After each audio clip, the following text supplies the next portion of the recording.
Hello everyone and welcome to another video with me, 320 Sim Pilot. I'm a real-world airline pilot, and in today's video I'm going to be taking you through how to get the IniBuilds A350 from here in the cruise through to landing. We're going to cover descent preparation, flying the terminal arrival, flying the ILS approach, and of course flying the landing. We're going to do all of this in the A350-900, but today's tutorial is applicable of course to the A350-1000 as well, and it works for both Microsoft Flight Simulator 2020 and 2024. We're carrying on from a flight from my previous tutorial, which was from cold and dark through to the cruise. So we are currently in the cruise on the way from Singapore, where we left a short while ago, and we are heading up to Bangkok. Now, I don't fly the A350 in real life, although I am a long-haul airline pilot. I currently fly the Boeing 787, so hopefully I can just give you a bit of that extra context on your home simulations. I also have had lots of opportunity to gain some extra insight into how A350 pilots operate the A350. So hopefully this video will be of use to you. It will be applicable whether you're a beginner or an experienced flight simmer who already has a good grasp of aircraft. And of course, if you're coming from the A320, this will be a breeze for you. Right, let's get started. So here we are in the flight deck in the cruise. Now, one thing I didn't talk about in my last tutorial is, very briefly, we'll just look at step altitudes. Long-haul aircraft, as they cruise along, burn fuel off and become lighter and lighter. As this happens, the aircraft becomes more and more efficient the higher up it can go, because of course the higher you are, the more efficient the engines can be. The air's thinner, there's less drag on the airplane, and it's where the airplane is at its happiest. But it can't get high until it is light enough, because the wings can't generate enough lift when the air's too thin. So a whole combination of things means that as the airplane burns off fuel, it can climb. So it's not uncommon to see airliners reaching cruise at the start of a long-haul flight at, say, flight level 340, somewhere quite low, and then stepping up as time goes on. It's quite a problem on a long-haul aircraft. If you start your cruise and you're down at 34,000 feet and then you can't get up to a higher level because there's traffic above you, then it can be an issue because you start to burn more fuel than you plan to. Anyway, as a result, step altitudes are quite important. There's quite a simple way to manage this in the A350. If you go to your flight plan, or FMS 1, and then click on Perf, and then you have the Cruise tab, which it automatically has gone to. It will go to the Cruise tab. That cruise will be in green when you're at the flight level you've put in here. So we reached flight level 400, so flight level 400 was what we told it we would cruise at, so it's happy we're in the cruise. What you can then do is see down here there's the box step outs. If you click on step outs, it would tell you when it wants to climb to a next level. Now, we only took off with 20 tons of fuel, so it actually doesn't have an opportunity to go any higher. It doesn't think there's any point. But what you would see it down there, and then you can put it in, or you can let it automatically do it. You can type into this box a waypoint, so let's say at Lazob, and then you can say the flight level you want to go to, for example 410, just 1,000 feet step. Not very common, normally it'd be 2,000 unless you're oceanic. There we go, and then you can go to temporary flight plan and insert. And now it should have our little step in there. At Lazob, there you go, you can see it climbs, step climb, S/C 410. And that should be reflected on the BSD. There's a slight climb there. Something useful in the IniBuilds A350 specifically is if you go to Options, Simulation, you can have Auto Step Climb enabled, which will allow the airplane to fly those without you having to interfere, which is going to be useful if you're leaving your simulator running overnight. Likewise, Pause at top of descent and AFK mode I'd recommend turning on as well. Difficult if you're on VATSIM, of course. But there you go, and you can actually see the little white up arrow there for the step at Lazob. So I'm going to leave that in, and we'll see if we get there before I finish briefing. Still got a bit of a way to go to our destination. Right, let's crack on with preparing for our arrival into Bangkok. So as with most airliners, we start with what's called the descent preparation, and the first item in that, as usual, is gathering the weather and landing information for the airport we're flying to.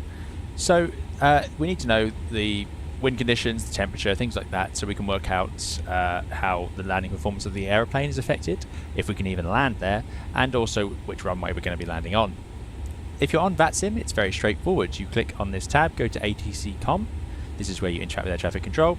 See notify to ATC and the network, so choose the correct network, in this case VATSIM, and then go to DigiATIS, DATIS, and you can choose your airport. So this is our destination, VTBS. Choose the arrival or departure. We want the arrival, and then send request, and it should appear. But this is only going to work if air traffic control is online and they've uploaded an ATIS.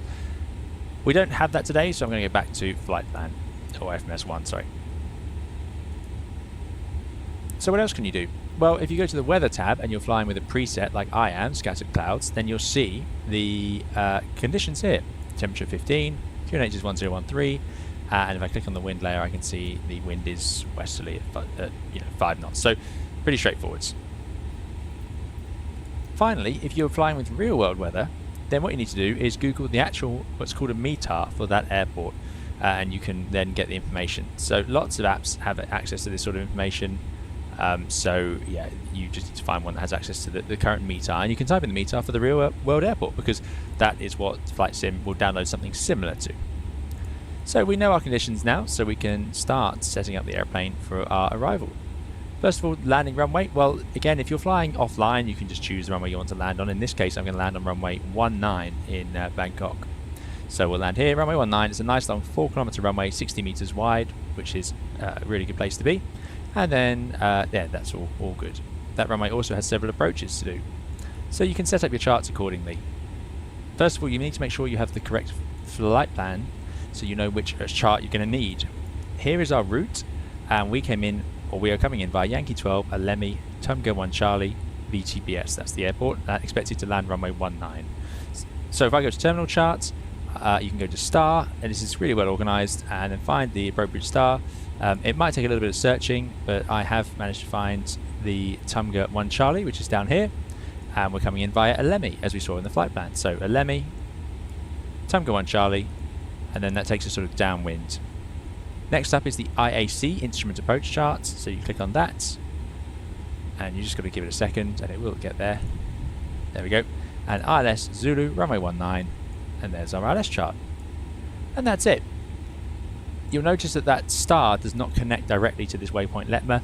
That's because, like lots of airports now, it just leaves you with a vector, and then air traffic control would sequence you in. And we'll see how to fly that ourselves, which is totally possible in the simulator as well. It's quite a common thing to have these days. Oh look, here we go, step ahead message appearing. There's our little white arrow. You would at this point ask air traffic control for a climb, and then you would, hopefully they answer, and you can choose how do you want to climb. So 410 and push, thrust climb. And if I go to perf, what we should see is it's automatically updated the cruise to 410 because we put in a higher level. It automatically knows. Oh, that's funny. It's reverted to the climb phase, and then it should go back into cruise once we get there. And there's new cruise out 410. Anyway, so we'll leave that to do that climb. Good. So there's our charts set up and ready to go. Now there is one other way to get the weather, which is you do need to put a runway in, but then you can actually go to the landing performance tab and click sync, and it should bring it up, but we need to choose our information first.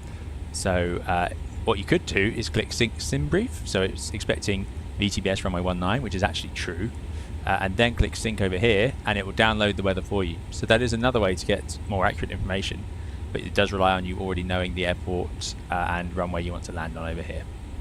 There we are, by the way, Mac out cruise. We are back in the cruise phase. Good. So yeah, there we go. We have the weather, but the only downside of this is I'm flying with a preset, so actually my weather is different to this, so I'll just type that in. So we put in the wind, temperature, QNH, conditions, is it raining or not, landing weight, it's automatically synchronized, which is great, 184.5 tons. We are currently at 189.4 tons, so yeah, that's about right. Landing config full, that's what I'm going to do today. VPilot is the additional speed I'm adding as the pilot. You can choose to do that. I'm not going to do that today. I don't know how common it is on the 350, but not very common on the 320, except in the most severe and windy conditions. Landing set equal to a manual landing. Brake mode, I'm going to do automatic braking.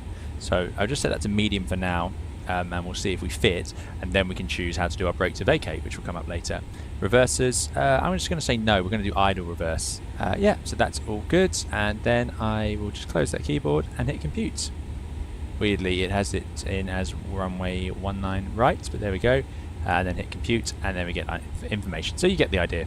And it shows us that we have lots of room to land. So I'm not worried about that, so that means all good, and brake to vacate is going to be a option for us, so we can actually tell the airplane to vacate a specific intersection. So we fit on the runway, that's good. So now it's time to set up the FMS. You'll remember on the 320 you would adjust the flight plan to start off with. So what we're going to do is go into our flight plan. Now you could have set up your expected arrival on the ground before you left, but we haven't done that today. So click on the airport down here, even on the first page you can see it, VTBS. Choose the runway, then choose your approach, ILS Zulu runway 19, Choose our via points. Letma is the start of that ILS that we're doing. Tumga 1 Charlie. And the transition today, we have the whole lot. We're coming in via Lemmy, aren't we? Which you'll remember from our charts. We go to terminal charts, and you can actually just go to your pinned charts.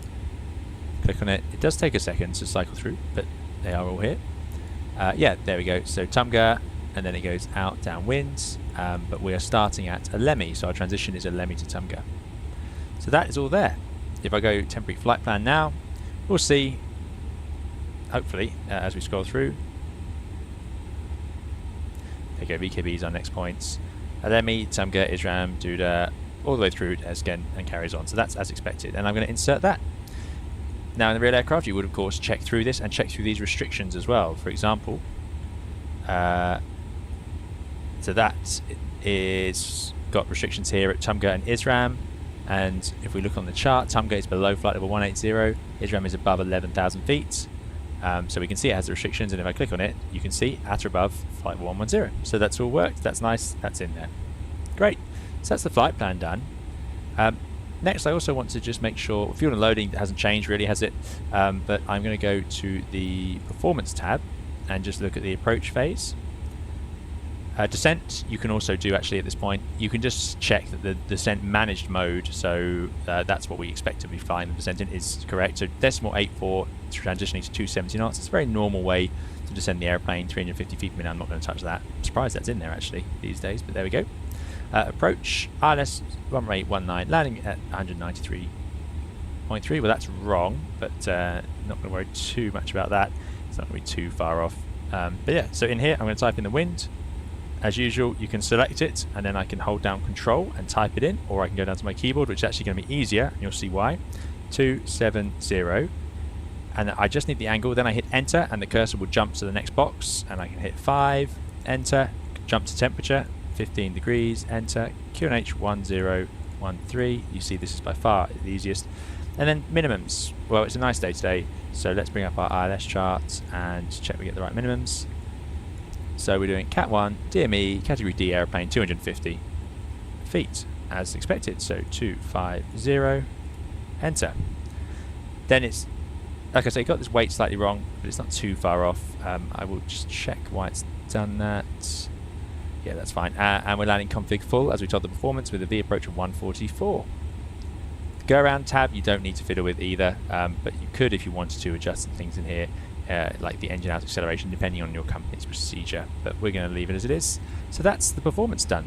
Now the last stage of the performance and all of these calculations is to set up the brake to vacate system. What this does is it allows us, instead of having a sort of a pre-selected auto brake like lots of airliners have, so if I just hit this now, the auto brake, it will just give us brake medium auto brake, and that's absolutely fine, but that is just going to slow us down to a random point in the runway, and then we'll have to take over and judge our exit. I don't want to do that, so I'm going to go to plan and zoom all the way in, just keep zooming down and let it load for a second. And what I'm doing here is I'm going to tell the airplane exactly where I want to leave the runway, and it will then coordinate accordingly. There we go. It does take a second to load the chart in, so do need to zoom out a little bit from that. We're landing over here at runway 19, and you'll see the green arrow because it now knows it's where we're landing. And you can see it's automatically shown us where it thinks we can vacate dry and wet. Now, this is the sort of place it could rain if you're in a tropical destination, or if there were thunderstorms around, so you might want to prepare for the wet anyway. But I think coming off at the first high speed is actually going to be, Bravo 8 would perhaps be a bit of a stretch, but if I go for Bravo 10 for a nice relaxed exit, all I have to do is click on it with the cursor and set BTV exit. Click. Done. Then it shows us the runway and the exit point and the turnaround time. Now there's a chance you might not have Navigraph charts, and that's absolutely fine. In that case, go through, click on these double arrows, because you might not see all of this information.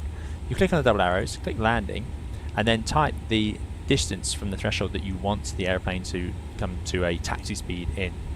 To find that out, you need to go to your charts. If I click on this Tempo AGC, and you'll get a sense of how long the runways are, and you see these little flags, that means that's 4 kilometers from the end of the runway, so that means Bravo 11 is 2780. So in this case, I would go to this chart, this Lido chart, and I'll take that 2780 and just type 2780 in there, and the airplane will vacate there.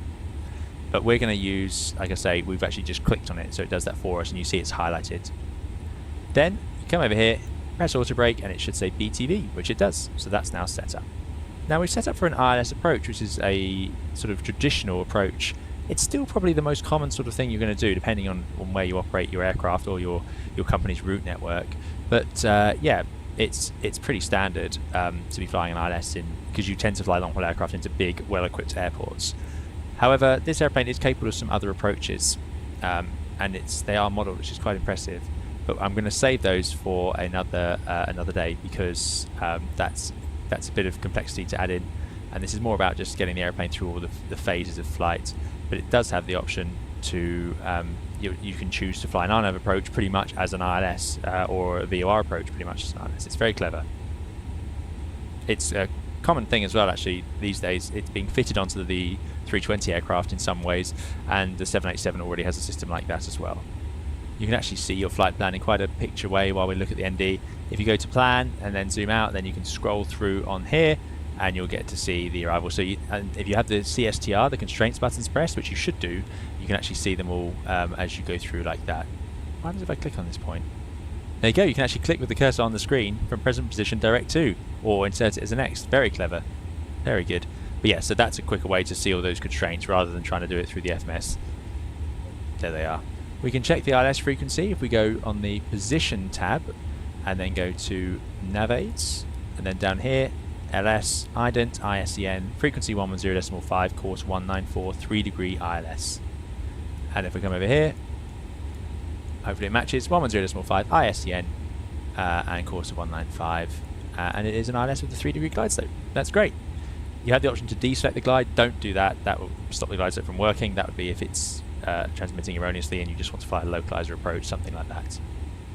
So to be clear, this should auto-tune. These days you wouldn't even need to tune that, because you've told it what approach you're flying in the flight plan, so it's done that for us. Now we can also have a look at our fuel. We want to make sure we have enough fuel on arrival. So if we go to the fuel and load tab, and I can see minimum fuel at destination is 5 tons. It currently thinks we'll arrive with 9.7 tons, and we'd get to our alternate with 7 tons. So we've got lots of space here actually. We've still got a few tons spare, so it thinks an extra 55 minutes. Great. That's a healthy place to be. Now 55 minutes, it could be a problem if you were going somewhere and suddenly the weather went really bad, like fog, snow or thunderstorms. But we have lovely conditions today because we've set them up and we don't have any traffic in front of us, so yeah, all good. So all there's left to do now is sit and wait as we arrive at our top of the SIN. We can look through the charts briefly just to make sure we don't miss anything really obvious, because there's always little gotchas, and I haven't flown into this airport before. But we're doing this transition at Lemmy. There's not too much terrain around. The red number there on Lido charts is the minimum terrain clearance altitude, so 3,400 feet. So we'd be safe at 3,400 feet along this leg, but we don't want to go below that. However, the arrival, we're going to be much higher. But if we're below 180 at Tumga, we're probably going to be quite a bit higher. You can actually go into our flight plan, and if I scroll back up, and if I find the waypoint Tumga, there it is. You can see it expects us to be at flight level 180. So that means the aircraft is expecting just to level off there and sit there, because it doesn't want to be that low anyway. And then around we go and up. And like I say, at Esken, above 5,000, and then we'll be on vectors. This little dashed sort of, or continued arrow, this means just carry on that heading 015, and just wait, and air traffic control will turn you in. You've got to be careful, because you're seeing that you're leaving this terrain. We have 2,300 feet safe altitude here, 1,800 feet safe altitude here, and you go, oh, that's fine. But of course, if you carry on after Esken, you're going to head out here, and suddenly 5,500 feet is the minimum altitude. So you've got to be a little bit wary of these vectors to make sure you don't get forgotten about. And this is where, once again, the pilot bears ultimate responsibility. But that's a whole other topic, not for a 350 tutorial. But then from there, we will come around, and at 2,500 feet platform, which is low, and at 10 miles from the runway, begin our descent. Now that's interesting. That tells me that the DME is misaligned.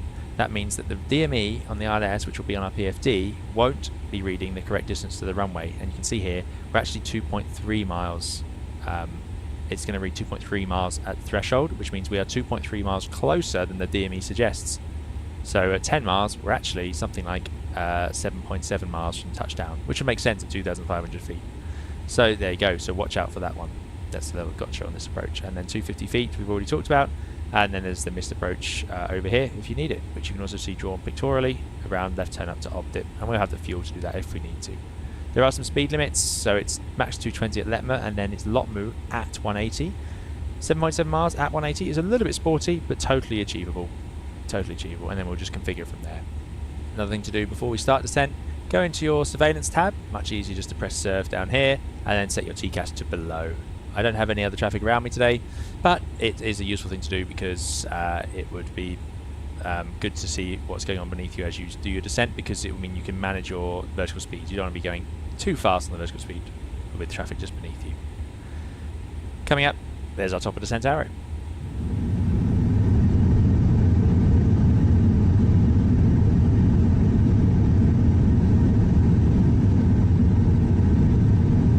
Well, we're now reaching the top of descent, as you can see here. Here's our down arrow. So we need to talk about which mode we're planning to fly the descent in. Now, the classic way to do this is to simply wind the altitude knob down and then push it in. So move the mouse to the top, click on that up arrow, and the airplane will descend accordingly. If you do that, it'll be in DES mode, and it will automatically fly the pre-calculated descent, which should be something similar or close to an idle thrust descent, and it will fly that all the way down whilst obeying the restrictions we saw in our flight plan page. So that is a really straightforward way of flying the descent, and that's what I'm going to start with. One thing to be careful of though is if air traffic control give you a heading whilst you're flying that arrival, so let's say, and it's not uncommon into busy airports to be given headings or vectored around a little bit, then the airplane won't be able to use that DES mode. You'll have to revert to open descent. Open descent is simply an idle thrust descent where it will maintain the speed by pitching the airplane nose up or down, so reducing or increasing the rate of descent to maintain that speed whilst the engines stay at idle. That's what open descent is. It will also ignore all restrictions, so it won't follow those restrictions we've seen in here. It will still use the correct targeted speed though if you have managed speed where the speed window is blanked out. So we'll see these as we begin down. Now, you don't typically start your descent at exactly on the arrow. It's usually a little bit later. That's because in the Airbus, sorry, a little bit earlier, because in the Airbus you have to ask for a descent. So if you wait until you get to the arrow, you'll be a bit late. So let's imagine now air traffic control clears us down to flight level 250. So I'll put 250 in the window, and if I push it forwards, as promised, it goes to DES. Now, we also get this little green dot. This is showing us the calculated profile. This is the altitude the airplane wants to be at this exact moment. This is effectively this green line here. You'll see it's staying at 410 because the airplane didn't want to descend yet. So what the airplane's going to do is just do a gentle rate of descent until it captures that profile. So it will gently descend about 1,000 feet per minute now, and then as we carry on down, this will suddenly start down, and it'll be a bit steeper than us, and it will come past us, and the airplane will go into idle and follow it down. On the speed set, you can see we have the speed in the middle, and then you have these little dashes which show the range it's willing to use to try and maintain the profile once it's on it. 05 written here, 06 means 600 feet. It's 600 feet above us right now. I'm not sure if I go into perf, will it show us in here as well? Let's have a look. Perf, DES, and there we go. So there you go, vertical deviation, 850 feet low. We're 850 feet below the profile, 900 and so on. And there you go. So it will eventually capture that profile somewhere around here as we get to it, about 20 miles. You can, of course, also go into vertical speed and just force the airplane to fly whatever vertical speed you want. But once again, in this mode, it will ignore all restrictions and it will just do the vertical speed. So, not great. Let's. By the way, if you push that forward, it doesn't manage. What happens is it goes to level off. It will go to VS0. So you need to go back to the altitude knob and push it forwards, and then it goes DES. Now, as I said earlier, if you're suddenly put into heading, and let's say we're given heading 355 by air traffic control, the airplane can no longer do DES, so it reverts, and that's what that triple click noise you just heard is. That's the airplane saying, I can't do what you asked, so I've changed something, so have a look. And then you look at your FMAs up here to see. 500 feet per minute is what it's reverted to. I could pull this and go into thrust idle open descent, but that's a little excessive. We know we're below profile. You can still see the profile it's thinking, so it's sensible to stay something similar to that unless you're going way off. So really, realistically, the best thing to do would be what it did and just sort of sit at 1,000 feet per minute until we get similar to the profile. If you're not sure and you just need to get down, I mean, DES is going to be the best way. It's the most efficient way. The airplane's already done all the hard work for us. If you're really not sure, you can just do open descent, but just watch out for the terrain beneath you. Don't descend into the ground, obviously, because open descent means you don't have to worry about, you're just ignoring the restrictions and so on. So if you're just trying to fly the airplane simply, that can be quite a good way to do it, except of course if you get too low. Speaking of terrain, if you press terrain up here, TERR, then you'll see it down here, and it shows you these two numbers, 2652. This, just like on the 320, are the altitudes that you need to maintain. That's the terrain depicted on the screen. So how are there two numbers? Well, 25 is the lowest greens. The lightest shade of green is 2,400 feet. The strongest is 4,800. So it shows you the two different displayed greens, or the range between them. So the more important number is the high number, 49, 51, 52. That's the highest terrain it's displaying at the moment. So that's what we need to watch out for. So I wouldn't go below 6,500 feet right now, because there's terrain beneath us. So that's how you can use that. Here you go. So now you can see here the airplane has reached its planned profile. We're only doing 1,000 feet per minute, but here comes the little green dot. Now I can't go into DES because I'm not on the profile, so I need to go back into nav mode to do that. So hopefully air traffic control, let's move the cursor, let's do present point direct to LME. Look at that, you can do it on the screen. Love that. Insert nav, and now I can click forward and go into DES nav, and you'll see it's slightly high on profile, so it can use a bit of this extra speed, and that's what it's going to do. Go to idle thrust and lower the nose, get a bit of extra speed, and get down back onto the profile. It's great. It's a really good system. And that's basically how you're going to manage your descent. Another thing to watch out for, of course, is air traffic control could change your plan. This plan is based on this full arrival. What if air traffic control suddenly said to do something different, something either longer or shorter? Well, then the airplane's calculated profile could be wrong. So in those cases, then you need to be wary. But if you need to be ready for that. If you expect a shortcut, then you would get the airplane slightly below its planned profile, perhaps, as long as there's no restrictions stopping you, like terrain or procedural restrictions. Or if you know you're going to hold for ages, you might stay high because you want to arrive in the hold slightly higher if air traffic control will let you. These are options that happen in the real world, but don't worry too much about that in this case. Yeah, like I say, DES mode is your friend here.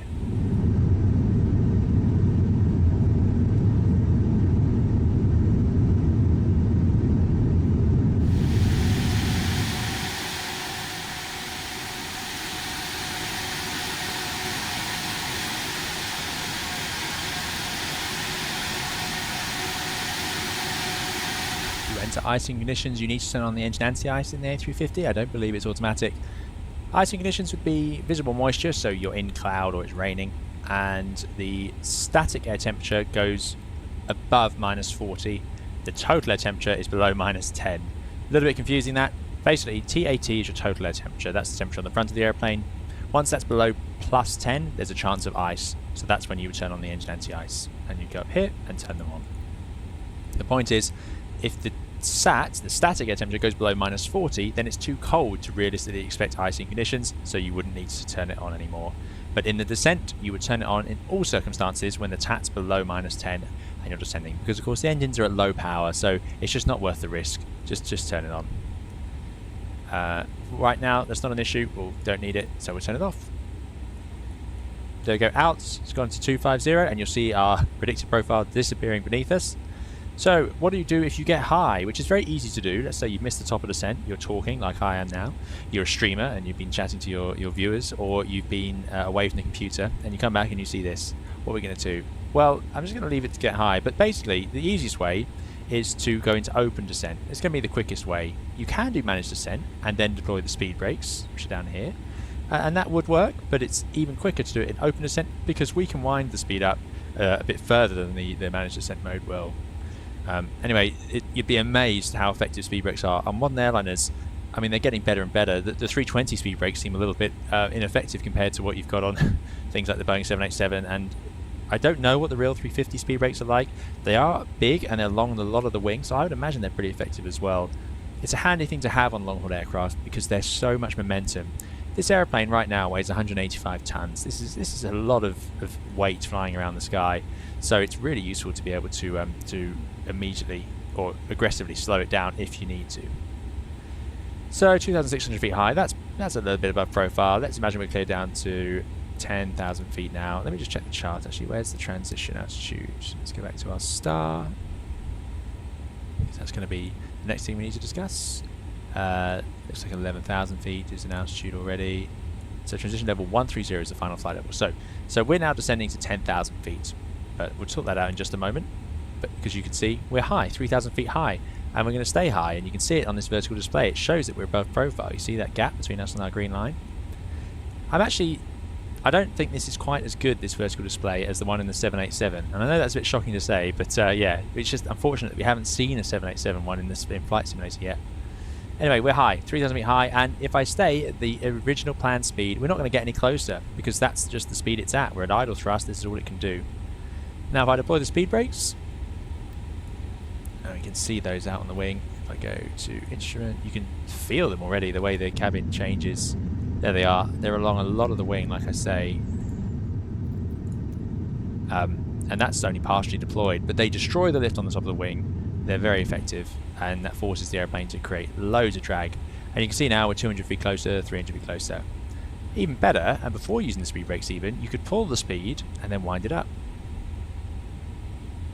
Because it won't increase the speed on its own. So if I go to 310 knots, it's going to have to lower the nose, still at idle thrust, to try and get there. We've also got the speed brakes out, and it's going to have to dive down, and as it does, it will reach that original altitude. Just remember, when you do reach the original planned vertical profile, and I think I know what's missing. In the 787, it shows you a line of what you're currently doing, your current sort of climb or descent or predicted flight path, so you can see when it will intercept the original one. Yeah, that's a bit neater than this one. Anyway, so yeah, we're going to reach this profile fairly quickly. However, we're going to be a bit fast, so it's better to get slightly below it, and then we can recapture it from below. Just to start out with, anyway. This pink dot, this is the managed speed. So if I go to managed speed, this is where it will go. It's a new feature on the 350. I haven't seen it on the 320 before, but it's asking us. There you go. So we're below flight level 180, minus flight level 180 at Tumga. But yeah, so that's what it will go to if I manage the speed. So if I manage, it will immediately jump back there. And now you see we're below profile, so I can manage the speed, and those will come back up as it tries to get back to the magenta dots. Also, because we're below profile, I manage the descent and let it take over and fly all those restrictions again. Because remember, in open descent, it will ignore the restrictions, it will just do what it wants.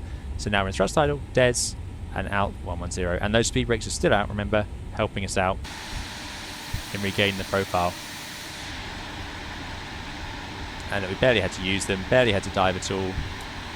It is more comfortable for passengers. If you're too aggressive in lowering the nose, it can be a little bit much for passengers if you put it down too much, especially as they're all walking around. At this point in a long haul flight, everyone's in the toilets. Everyone's in the toilets. It's amazing, the whole aeroplane. So yeah, a lot of people up and about at the moment. Although by now you'd probably be thinking about putting the seatbelt signs on. So let's do that. Let's get everyone strapped in for landing. They can go on. Great. Right, the other thing we're doing is we're going down to an altitude. 11,000 feet is the next restriction. I put 10,000 feet in the window, but it wants to be above 11,000 at ISRAM. So by going to DES, it's going to obey that, so that's perfect.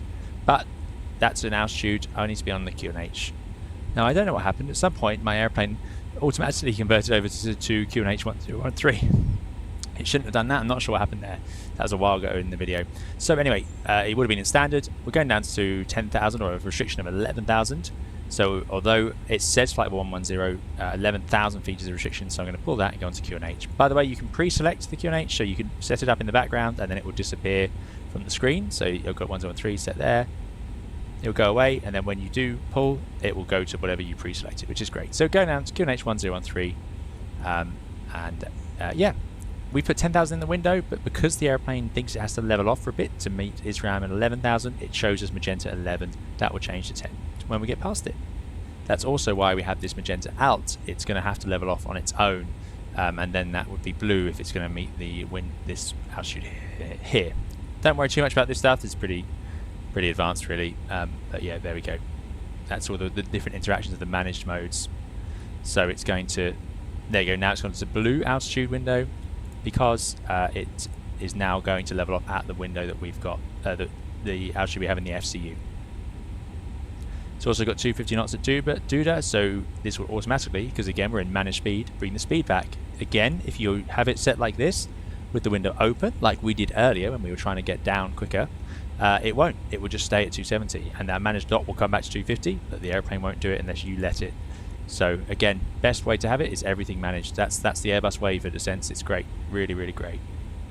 So we would have already made sure we had constraints selected, which is what we have, CSTR. That gives us these restrictions on the ND. As we get towards 10,000 feet, I'm going to make sure we press the LS buttons. LS is what we use. It brings up these scales for the ILS. So now we can see the ident and the DME, but remember we know that DME is slightly misleading. Let's thrust idle. So we'll do that, and I'm going to put on the landing lights, and that's all. Great. We've already put the seatbelt signs on, so the cabin should be securing itself for arrival. The only thing we need to do now is just make sure that the airplane is flying everything correctly. If you're flying some sort of approaches, or if you're doing RNAV stuff, which is sort of we are on the arrival, you need to be aware as well if you've had GPS interference. That's a big thing at the moment. So position monitoring the aircraft, making sure that it is flying accurate profile. The information seems to be a little more hidden in this aircraft than it is in the 787, which is incredibly keen to show us. If you go to position monitor, you can see here how it's navigating, IRS GPS, so that's great. The required navigation performance is 1 nautical mile, so we're in RMP 1 area. The EPU, I'm not sure what that means, but I'm guessing that's the actual navigation performance. Yeah, I've never seen that acronym before, but 0.04 is about what I would expect with GPS. Very, very accurate. So as long as that number is smaller than the RNP, then you're in a good place. You can also go in here and check that your GPS is working, so you can see, look at that, how many satellites it's picking up and all sorts. GPS is a little more complicated than it's tempting to think it is. It's quite a thing. So here we go, we're heading downwind. The runway is now just down here. There's the airport. We're going to land on that runway there. So we are currently on this leg here. And I'm going to put in 5,000 feet at Esken as if we were cleared down to 5,000. Some parts of the world, they would just clear you down to, they'll just say, so in America, for example, they'll say you're cleared, send with the arrival, and you just put in the lowest altitude, leave it in managed, and let it do it. In the 787, that would be VNAV in the Boeing world. And you see it slow down to 250 knots as well. So we're all good. We're bang on the profile at 250 knots. ILS is ready and waiting. You can see the information's disappeared. That's normal. Because we're beam the airfield, it's not, the ILS doesn't transmit across the airfield, it's in a sort of lateral. The reason you get it on the opposite side is there's sort of a reflection on the back side. So, yeah. Now here's another unique 350 feature. This little magenta square has appeared around the vertical profile. What this means is it's locked onto that. So now it's going to prioritize this vertical profile over the speed. You can see that, remember that speed window, those dashed lines above and below the speed? That was a window it allowed itself to get into in order to maintain the profile. If it reached the edge of that window, it would actually come off the vertical profile to keep the speed in that range. It prioritized the speed is basically what it was doing overall. In this case now, because we're low down, it now prioritizes the vertical profile, so it will stick to that aggressively even if the speed, so if the speed went up to 260, 270 knots now, it wouldn't raise the nose, it would stay on the vertical profile, which is actually a good feature. And again, it's more of a Boeing way of doing things, so it's interesting to see the things sort of coming across there in both directions. So yeah, 220 knots, it's going to make it actually, that the profiles should be designed to be flyable by the aircraft. They aren't always, especially when you have new aircraft that are slightly different, such as the 350, 787. These are big, quick aeroplanes with very efficient wings. The wings are so efficient that it actually is slightly difficult to fly some of the arrivals because these airplanes don't want to descend. They haven't got the same amount of drag as older generation aircraft did, so they find them a little trickier. But there we go. But here is an example of where you could suddenly get turned in by air traffic control. They could suddenly break us off, take us to Lotmu at 2,500 feet, and would be very, very high. We'd have let ourselves get too high. That is a possibility. But there we go. As I said, from here, you're just waiting for air traffic control to turn you around and back in towards the airport. So I'm going to just do that just after Esken. If you're doing this yourself, there are two ways to do this. I could remove the discontinuity and just have the airplane connect up. So if I deleted the manual, which you can do by clicking and then delete, and then if I do the same for the discontinuity, it will just draw a line between them. The airplane will then recalculate its arrival profile, and you could leave it exactly as we have it now in DES and NAV. The only thing you need to do is put in the new lower altitudes as you carry on down to 2,500 feet, ready for the ILS. The alternative is you go into heading mode and then inset the ILS like normal, like that. So let's imagine air traffic says, after Esken, direct Letmer, cleared for the ILS. Delete.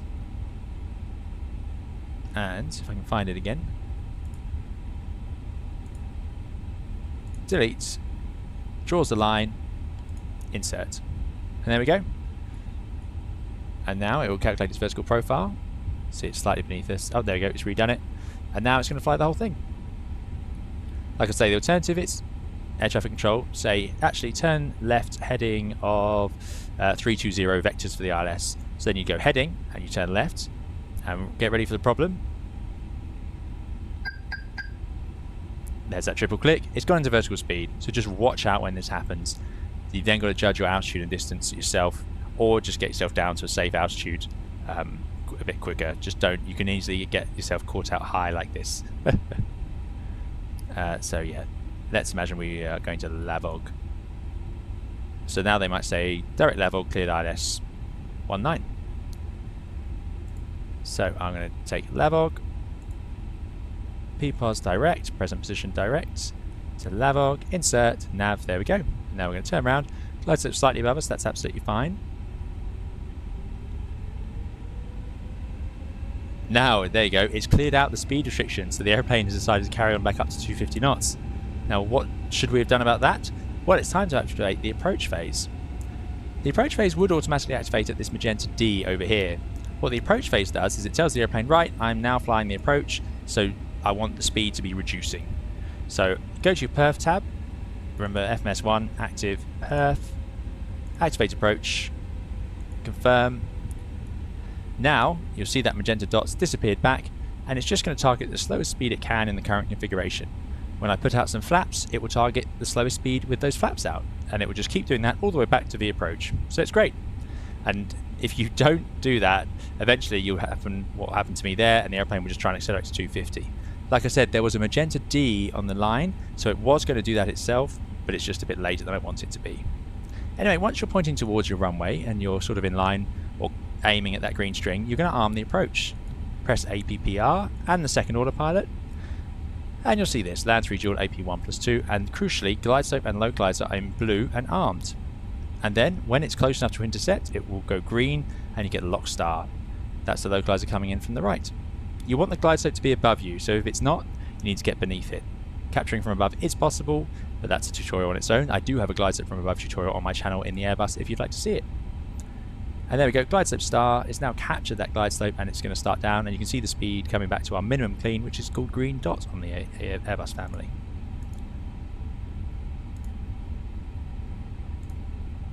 Great. There's glide slope and localizer. Now I've made a mistake here, which is we are completely clean as we descend down the ILS. Now this is an impressive airplane and it can do a lot of things, but this is going to be pushing it. So let's get flap 1 out. You can see the speed limit was those little amber dashes. They're very, very far away. It's actually 255 knots, so we're totally fine to put out flap 1. So they're travelling. I think, oh no, it's 1+F. It is 1+F on both the 900 and the 1000. Interesting. We can also go to flap 2 because we're below the amber dashes here. So that's going to be a bit more drag. That's what we're going to need to start slowing the airplane down. We're only about 12 miles out. You could possibly stay at 1 for now. The speed is under control. And there you go, the leading edge and the trailing edge flaps out. Could also use the speed brakes if we wanted to get the airplane to just slow down a little bit. It's just running away from us a little bit. So short burst of speed brakes.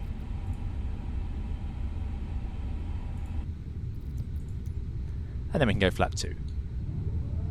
Love that sound effect. They've absolutely nailed the sound effect. It's interesting that flap 2 is so similar to 1. It's not much difference at all. Great. And now you can see the speed targets all the way back at that green F. Nice and slow. Airplane's under control. We're 11 miles out, 180 knots. Don't need those speed brakes anymore. Something we haven't done that we should have done by now is the approach checklist. So if you click on checklist menu, approach should be next in your sequence. We've done the briefing, we've set the minimums, and we've set the barrier F to QNH of 1013. That is the approach checklist complete. Next is the landing checklist. So now we're getting closer, and I've just lowered the landing gear because we're about 2,000 feet above the runway. Typically about 6 miles from landing, so remember we're 2 miles closer than this, is the time to lower the landing gear on a long-haul aeroplane. In terms of distances for putting the flaps out, about 10 miles out from the runway, you want to be below 200 knots and reducing. So flap 1 around 12 miles, and then if you're about 8 miles and you go flap 2, that sort of area would work. Gear down at about 6 miles, and then now it's time to go flap 3. Arm the speed brakes once the gear comes down, arm those ground spoilers, and we'll go flap 4. We'll also turn on the nose lights. Good. So we're fully configured, speed's reducing, and we have flaps at full, which is shown down here by the way. And now we can go to our checklist menu, landing checklists, cabin crew are advised, auto throttle is in speed, it should be in speed mode. Auto brakes in BTV and arms, runway condition is set, it's dry, and it tells us here landing run line dry. You can change it by the way using this dial over here to wet if you need to. Right, that is the landing checklist complete. Good stuff, and that's it. We're on final approach, fully configured to land. There's our runway in front of us. Looks like we do have a PAPI today, which is great. Not sure what that red up call was just there, but that's 1,000 feet past, and we're fully stabilized. So like I say, flap 1 around about 12 miles from landing, or about, it's looking like 4,000 feet. Flap 2 around about 8 miles from landing, something like 3,000 feet. Gear down around 2,000 feet from touchdown, or 6 miles from landing. This will vary and you'll gain experience, but you can watch this video back and just see roughly what I do. But if you're coming from the 320, it's actually pretty similar. It's only the landing gear that you do a bit earlier, because the gear does take a while to travel on these big machines. Right, now I've discovered the pause button, so I'm just going to pause it here for just a moment. What we're going to do now is just a quick chat about the landing. The A350, according to 350 pilots that we've heard from, and for example in the IniBuilds stream, is a bit sensitive in the roll, and you can actually see that if you see 350s landing in windy conditions. It's quite interesting to watch. It comes in with a slightly higher nose attitude than other aircraft. 787 comes in with 1 degree nose up, 350 comes in about 2.5 degree nose up, so quite a difference actually. It's double the pitch really. So you've got to be a little bit careful. Don't be too active on the ailerons. The airplane is stable. Remember, this is an Airbus. It won't bank or it won't allow the airplane to bank too much. You just need to do little corrections to push it back, nudge it back in the right direction. Of course, if it's really windy, you do need to be quite direct with the airplane to tell it where you want it, or keep it where you want it. But just try not to oscillate. Basically, oscillation is the big thing that you're going to get into, where you're moving the stick left, then right, then left, then right, and actually you're just making it worse. So small corrections if possible. Same with the flare, 30 feet. Small flare, and it is a small flare, probably one of the smallest flares I've seen. It's very responsive, very sensitive, big wing, so small flare, and idle the throttles just after you do the flare, and the airplane should settle onto the runway on its main gear, and that's the aim here. If you have a bit of a crosswind and you're not pointing down the runway, what you'll need to do is at 30 feet you'll flare the airplane and then just use a little bit of rudder to point the nose down the runway and then touch down. You shouldn't need to use aileron like you would on the Boeing. It's just not the done thing on Airbuses. They tend to have that sort of coded out in the aeroplane. It's very clever actually. Now, I believe the actual flare point is around 40 feet rad out. So you'll hear the airplane say 40. You can adjust that accordingly. I said 30 because that's what you do in the 320. This is a bigger, heavier airplane, so it makes sense. Just watch out. It's quite tricky in Flight Simulator to judge that right, and what can happen is it's so responsive that I think it can actually be easy to over-flare it. So we'll give it a go. We'll see what works today, but 30 feet, but officially I think it's about 40 feet in this aircraft. So like I say, 40 feet, flare, shortly after, idle the thrust levers, make sure that they are idle by touchdown, and let the airplane settle onto the runway on the main gear, let the nose gear lower. The auto brake should engage, and you're going to bring the reversers into idle reverse. We're not using reverse thrust today for landing. And that's all good. Then, in brake to vacate, it will decelerate down along the runway towards taxi speed at the arrival point, the exit we told it, which is somewhere down there. And it's around 70 knots that we make sure we have reverse thrust at idle. And that's about it. Then you can take over from the brakes if you want and land. So let's give it a go. So let's get this right. Press P. 500. There's 500s, and you know, you can leave the autopilot in a bit later just to allow it to stabilize everything for you. I'm going to disconnect. This is not the correct way. Actually, let's do it through the button. There we go. Now it is very capable of auto landing, but we're not going to do that today. So don't need to do much. I haven't touched the side stick. I still haven't touched the side stick. I can see I'm getting slightly low on the glide slope. 3 reds outside, so just raising the nose slightly. And now putting it back where it was. 2 whites, 2 reds. We've gone slightly to the right, so a gentle left bank. And then back to the right. Just taking it easy. It's quite slow to respond. It does feel a bit like treacle, but it's a big aeroplane. But there you go, I'm starting to oscillate. 40, flare, 30, idle. 20, 10. There's touchdown. Using that rudder to keep it straight and get the reverses to reverse idle. And here we go. BTV is activated and the map will now appear. It should appear. I do have Navigraph working. And it's going to take us straight to that exit. It's lovely. It's actually a really nice aeroplane to land. I think the 900's a little easier than the 1000s. It's got a bit. There we go. Auto brakes have given up because we've now reached our exit point. Bravo 10, as we said. And you can see here, if we zoom in on this map, you'll be able to see that we've made it. That's the map loading in, causing the sim to struggle there. So let's get on our toe brakes.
To vacate, it varies on the speed. There's, 16 knots is absolutely fine. This is a high-speed exit. You could probably take this a little bit faster, but again, on long-haul airplanes, you've got to be very careful. They're still very weighted on the main gear. Now, get those reversers stowed before you leave the runway. Ideally, we only had idle reverse, but even at idle reverse, they're still blowing up stones and gravel and so on. So you don't want them out while you're on taxiways. And we're going to vacate. Let's do a bit of that oversteering. Now I'm doing 18 knots, that's too fast. I need to be back down to 10 knots for these turns. Remember, it's very misleading and it's easy to, after landing, to be too fast. And see how it looks like I've gone way too far with the nose, but actually if you look outside, we're bang in the right place here. This is where we want to be. What a beautiful machine. I love that the ailerons and everything pop up on top of the wing. Gorgeous, gorgeous, gorgeous stuff. But yeah, look at that. If I just drag the nose gear straight over the yellow line, see how we're actually cutting the corner with the main gear. So it's all a balancing act depending on the shape of the taxiways. Good stuff.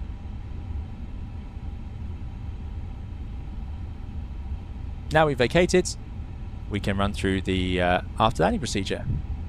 It's pretty straightforward, very much like a 320. So I'm going to disarm those ground spoilers and I'm going to turn off the lights I don't want.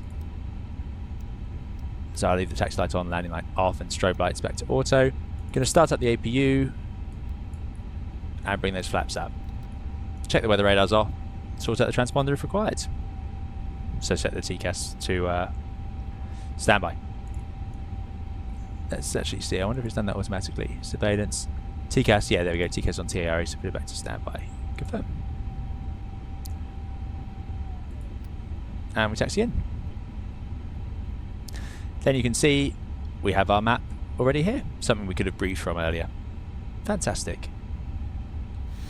So that's all for today's video. Thank you so much for watching. I hope you've enjoyed these 2 videos on how to fly the IniBuilds A350 in Microsoft Flight Simulator 2020-2024.